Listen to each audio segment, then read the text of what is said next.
UP के फतेहपुर में 73वें संविधान संशोधन को लागू करने की मांग करते हुए ग्राम प्रधानों ने विधानसभा घेराव करने की चेतावनी दी। प्रधान संघ के जिला अध्यक्ष नदीमुद्दीन पप्पू ने प्रधानों पर हो रहे शोषण का आरोप लगाते हुए कहा कि ग्राम प्रधानों पर कभी फर्जी मुकदमे दर्ज हो रहे हैं तो कभी अधिकारों की कटौती की जा रही है, जिसके चलते प्रदेश में विकास कार्यों को लेकर बाधाएं पैदा होती रहती हैं। डेली इंसाइडर से बात करते हुए जिला अध्यक्ष नदीमुद्दीन पप्पू ने प्रधानों के साथ हो रहे शोषण और उनके अधिकारों के बारे में विस्तार से बताया। ग्राम स्वराज की बात करते थे, गांवों के विकास की बात करते थे, ग्रामोद्योग की बात करते थे। ऐसे तमाम मुद्दे थे जिनको लेकर के बात चलती रही, बात होती रही और प्रयास भी किया जाता रहा कि उनको समग्रता के साथ लागू भी किया जाए। लेकिन बहुत कुछ ऐसा हुआ जो पूरी तरीके से लागू आज भी नहीं हो पाया है। ऐसे तमाम बिंदु हैं, तमाम जानकारी हम आज आपको देंगे। हमारे साथ बातचीत करने के लिए फतेहपुर प्रधान संघ के जिला अध्यक्ष नदीमुद्दीन पप्पू जी मौजूद हैं। उनसे हम समग्र बातचीत करेंगे और साथ ही साथ ये भी बताएंगे कि इसको लेकर के क्या कुछ चल रहा है, किस तरीके से इसके क्रियान्वयन की बात कही जा रही है। तो आइए बात करते हैं। नदीमुद्दीन जी, आपका स्वागत है। हम जानना चाहेंगे कि अगर बात होती है, आप लोग प्रधान संघ के आप अध्यक्ष हैं, प्रधान लगातार काम करते हैं, ग्रामों को उत्थान के लिए काम करते हैं, उनकी भी कुछ समस्याएं हैं, वो हम आज आपसे जानना चाहेंगे।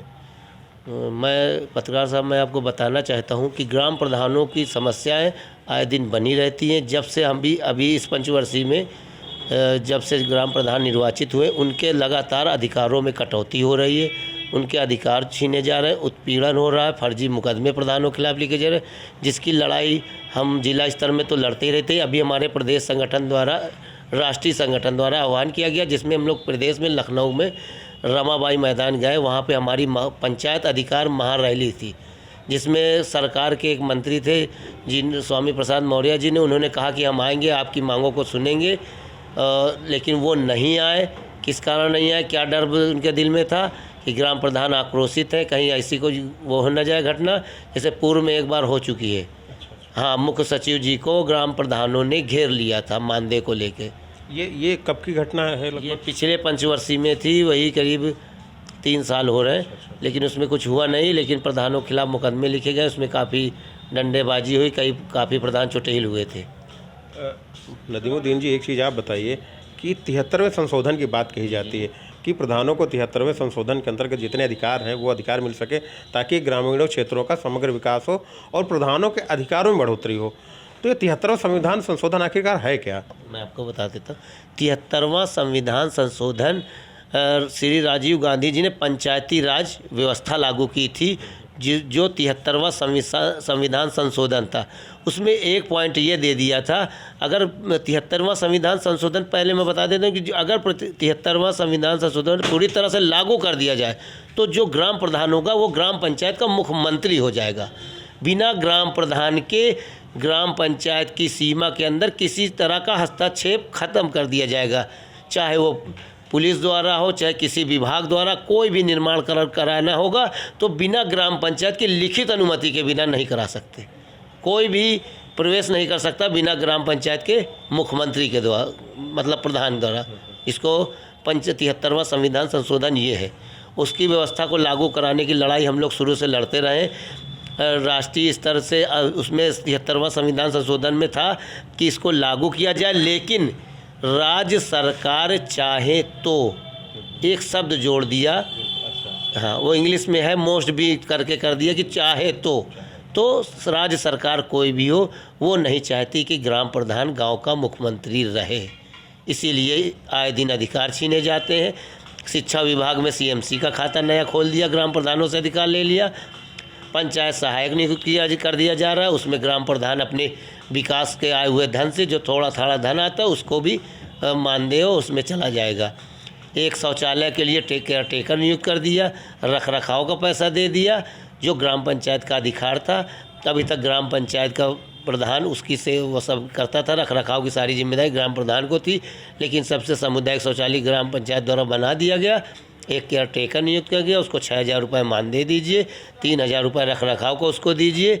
इस तरह के अधिकार ग्राम पंचायतों से, ग्राम प्रधानों से छीने जा रहे हैं, जिसकी लड़ाई हम लोग लड़ रहे हैं। अभी प्रदेश स्तर में इसी को लेकर पंचायत अधिकार महारैली का आयोजन किया गया था, जिसमें हमारे जनपद से करीब 550 ग्राम प्रधान गए थे और उसमें 15 दिन का समय दिया गया है। अगर सरकार के कान में जू नहीं रेंगती तो पूरे प्रदेश के ग्राम प्रधान विधानसभा का घेराव कर आगे लड़ाई लड़ेंगे।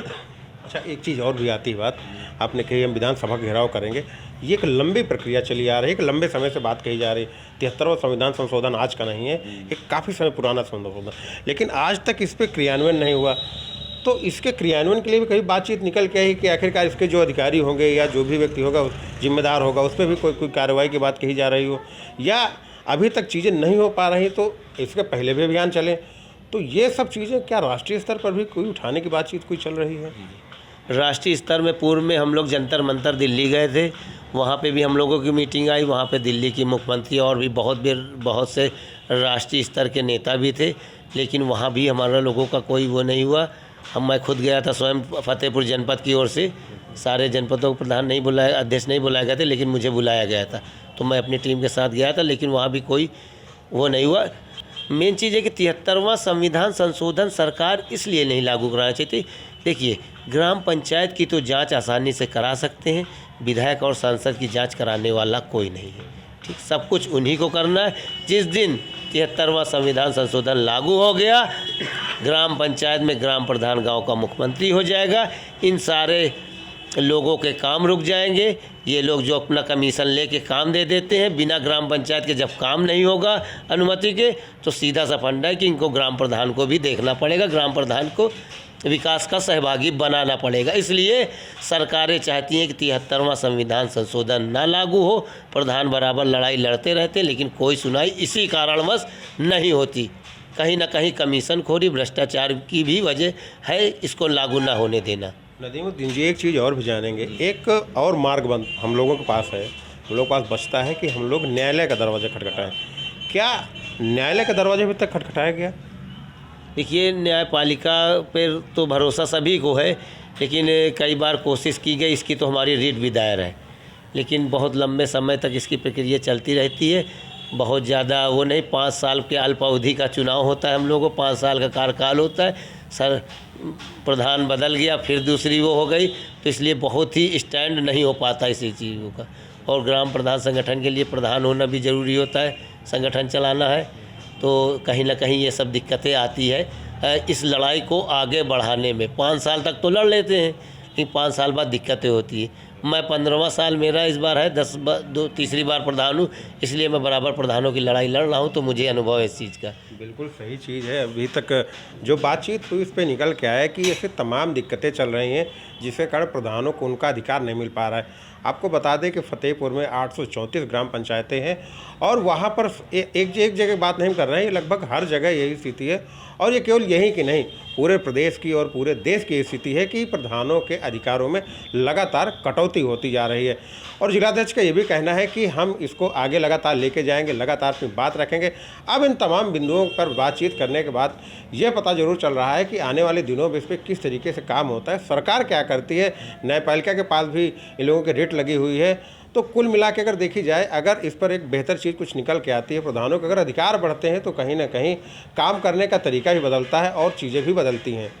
फतेहपुर से डेली इंसाइडर के लिए आशीष सिंह।